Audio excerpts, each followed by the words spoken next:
बेईमानी परिवाराकडून आम्ही मार्गाकरिता प्रकाश कार्यक्रमात आपले सहर्ष स्वागत करीत आहोत।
जगी तू अवतरला, पाप्यांसाठी तू धावला।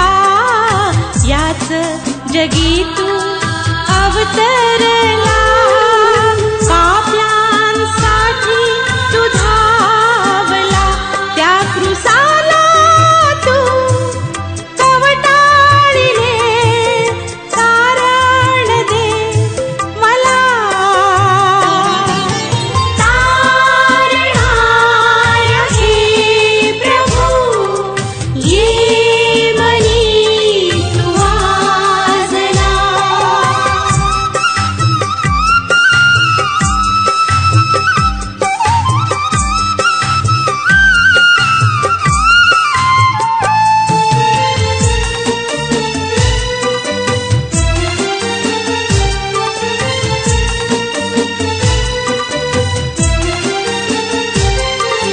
तिसरे दिवशी प्रभात समयी धुंड उखडली थडग्यावरुनी। तिसरे आजच्या मननाकरिता देवाचे वचन इर्मया 9:1-7 ही वचने। इर्मया 9:1-7 ही वचने। आहा, मस्तक जलसंचय, माझे डोळे अश्रूंचा झरा असते तर किती बरे होते। म्हणजे माझ्या लोकांच्या कन्येच्या वध पावलेल्यांबद्दल मी रात्रंदिवस अश्रुपात केला असता। मला वनात वाटसरूंचे बिऱ्हाड असते तर किती बरे होते। म्हणजे मी आपल्या लोकांचा त्याग केला असता, त्याचपासून निघून गेलो असतो। कारण ते सर्व व्यभिचारी, बेईमानीचा जमाव आहेत। खोटे बोलण्यास ते आपली जीभ धनुष्याप्रमाणे वाकवितात। ते देशात प्रबळ झाले आहेत, पण सत्यासाठी नव्हे। ते दुष्कर्माला दुष्कर्म जोडितात, पण ते ओळखीत नाहीत असे परमेश्वर म्हणतो। मला ते ओळखीत नाहीत असे परमेश्वर म्हणतो। आपापल्या शेजाऱ्याविषयी सावध असा। कोणीही बंधूचा विश्वास धरू नका, कारण प्रत्येक बंधू खास ठगवितो, प्रत्येक शेजारी चहाड्या करीत फिरतो। जो तो आपल्या शेजाऱ्याला फसवितो ते सत्य म्हणून बोलत नाहीत। त्यांनी आपल्या जिभेस खोटे बोलण्यास शिकविले आहे। ते कुटिलाचार करण्यासाठी स्वतः शिनवितात। कपटाने घेरलेली अशी तुझी वस्ती आहे।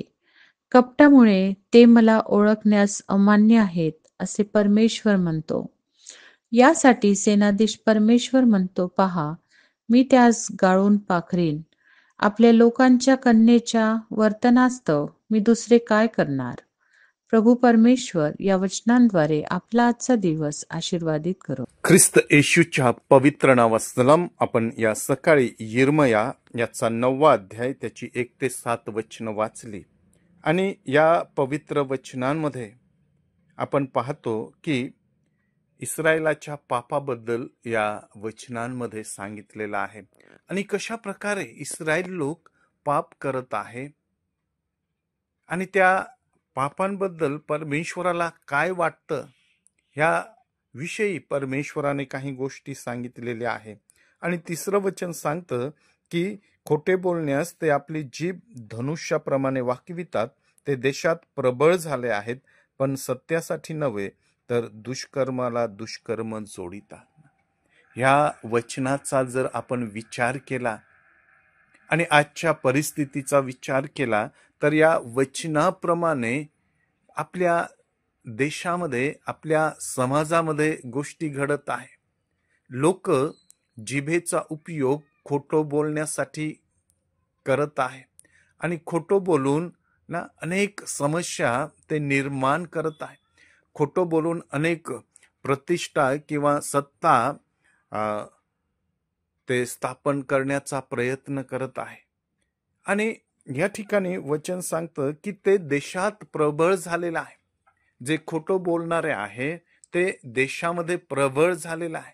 आजची परिस्थिती वेगळी नाही. आणि परत वचन सांगतं की ते दुष्कर्माला दुष्कर्म जोडितात. बघा, देवाचं वचन किती सत्य आहे. या वचनाप्रमाणे या जगामध्ये आपण पाहत आहोत जे सत्ताधीश आहे ना, ते दुष्कर्माला दुष्कर्म जोडित आहे. आणि या सर्व गोष्टींचा वीट परमेश्वराला आहे. आणि परमेश्वर म्हणतो की मी त्यास गाळून पारखीन. परमेश्वर हा पारखणारा आहे. परमेश्वराला या सर्व गोष्टी अवगत आहे. आपण दुष्कर्म करू नये, दुष्कर्माला दुष्कर्माची जोड देऊ नये, तर आपण सत्यतेने जीवन जगावं. आपण आपल्या जिभेला आवरावं, कारण जिभेला आग म्हटलेलं आहे याकोबाच्या पत्रामध्ये. आपण जिभेने पाप करू नये, तर आपण जे सत्यता आहे ती इतरांना सांगावी. या वचनांमध्ये पापासंबंधाने, दुष्कर्मासंबंधाने, खोटं बोलण्यासंबंधाने आणि फसवण्यासंबंधाने अनेक गोष्टी या ठिकाणी सांगितलेल्या आहे. आणि म्हणून माझ्या प्रियांनो, आपण परमेश्वर आपल्याला पारखणार आहे. परमेश्वर आपल्याकडे पाहणार आहे. आपल्या कृत्यांचं फळ देणारा परमेश्वर आहे. म्हणून आपण त्या पापांमध्ये पडू नये. आपण असत्य बोलू नये. जे सत्य आहे ते आपण बोलावं, कारण देवाचं वचन सांगतं, येशू ख्रिस्त म्हणतो की सत्य तुम्हाला समजेल आणि सत्य तुम्हाला बंधमुक्त करेल. सत्यामुळे आपल्याला बंधनातून मुक्त होता येतं, परंतु असत्य आपल्याला बंधनाकडे नेतं. असत्यामुळे आपण बंधनामध्ये बांधलं जातो. आपल्याला जर बंधनातून सुटायचं आहे तर आपल्या जिभेने जे सत्य आहे ते बोलायचं आहे. माझ्या प्रियांनो, हे दिवस कठीण आहे, वाईट आहे. दुष्कर्माला दुष्कर्माची जोड दिली जात आहे आणि याकडे परमेश्वराचं लक्ष आहे. म्हणून आपण या सर्व दुष्कर्माला सोडून आपण सत्याला बिलगून राहू, कारण सत्याने आपल्याला बंधमुक्त केलेलं आहे. देवा, ही वचनं आपणासाठी आशीर्वादित करो. आपण प्रार्थना करूया. स्वर्गीय पित्या, तुझी स्तुती करतो, कारण तू सत्य स्वरूप देव आहे. आम्ही असत्य बोलू नये, आम्ही दुष्कर्म करू नये, तर आम्ही सत्यतेने वर्तावं. यासाठी तू आम्हास पवित्र आत्म्याच्या द्वारे मार्गदर्शन कर. ख्रिस्त येशूच्या नावात मागतो, म्हणून तो ऐक. आमेन.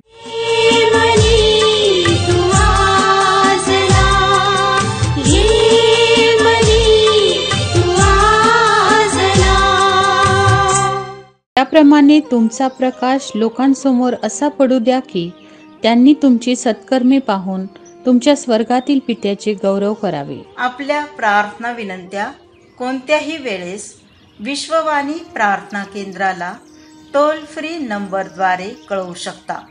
आमचा टोल फ्री नंबर 1-800-2700-333.